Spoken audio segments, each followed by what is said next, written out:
There's a thing I like called hostelworld.com, and you can see all the hostels and all the ratings. I usually like to book something like a 9 rating and above.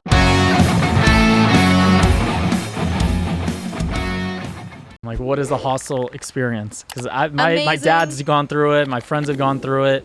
I've gone through it in Amsterdam and all these other places.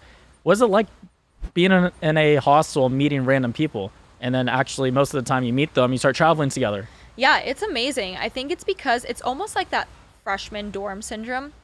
You know, I don't know if you've heard of this, but when you go to your freshman dorm, everyone is friends immediately because you're all in the same boat. You're brand new, you have no idea what's going on, you're just excited to be there. That's the same mentality when you're going to a hostel and you're all traveling.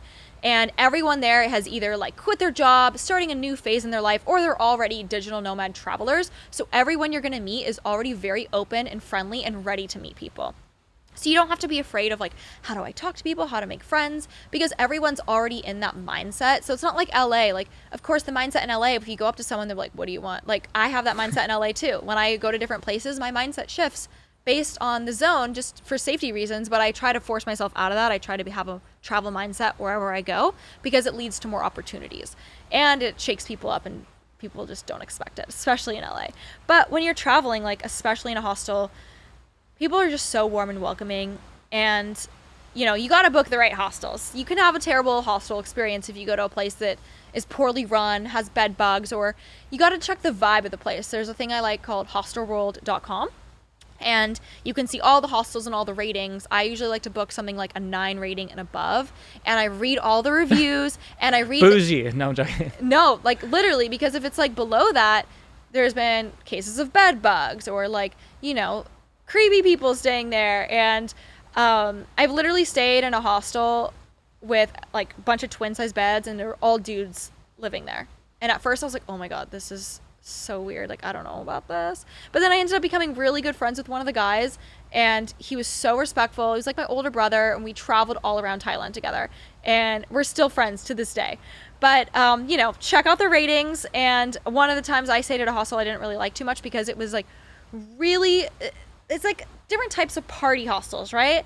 There's one that's more like, you know, travel, where there's different types of people, so you get to like experience different cultures, and people are a little more, I don't know, I don't want to use the word sophisticated, but I guess that would be the word, versus like a strictly party hostel where it's rowdy and like gross.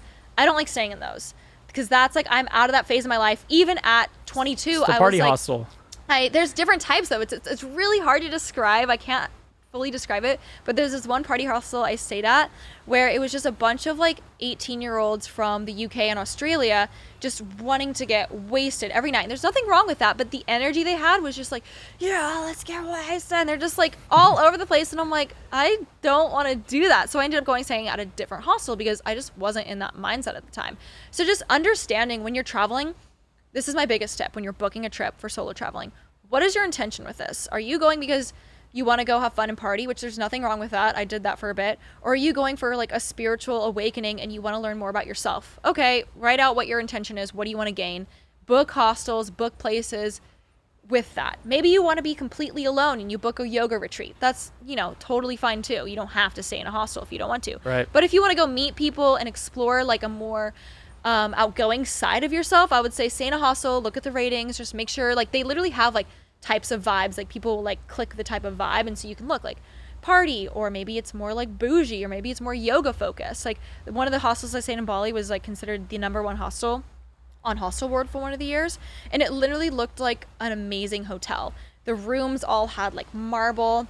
I stayed in a room with 4 girls and I like became really close with them. They had free yoga every morning. Wow. Food was included. They had a pool and they had like family dinner every single week. And then you would go out bar hopping with people. And it was like, you know, more chill. It wasn't like rowdy party hostel. Or you would go like, they would have excursions where you'd go like hike in the rice paddies.